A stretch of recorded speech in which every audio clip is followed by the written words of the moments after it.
rising 3L at Howard University School of Law and the current ACS president, next generation leader, and recently appointed student board member.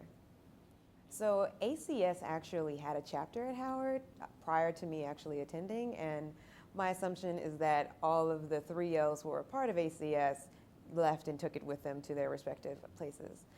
So during the summer of my 1L year, I interned at Alliance for Justice, and they brought me to the ACS convention. I had no idea what ACS was about, what they did, but I spoke to Zanelle and I met with other ACS chapter leaders, and I thought, wow, we need to have this at Howard, not knowing about our previous history.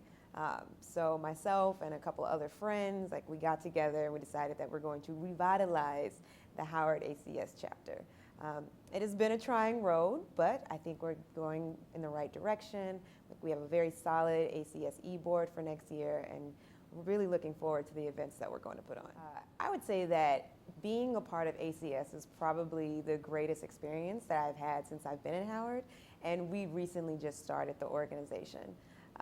One thing about ACS is that it provides a voice to students. We are in law school, but we don't really get the chance to debate. We don't really get the chance often to, have contentious opinions with other students that might be more conservative. One great thing about ACS is that it creates those spaces. And it also gives you the freedom and the leeway to create whatever program you want to do. So you can have one on civil rights, which is great because Howard is a big civil rights law school. But then we'll also have one on privacy rights and drones and technology. So bringing in different topics that aren't readily discussed on our campuses. And another thing is that ACS is all about supporting its law students. And I think that's one of the greatest things, is that they give you the tools to create the programs, but they allow you freedom and leeway to do whatever you want, but just have the support to back you. I'm currently interning in San Francisco at the ACLU of Northern California, and they have a very big Bay Area chapter. So I'm looking to get involved in meeting some of the ACS lawyer attorneys who are there at an event on the 29th, actually.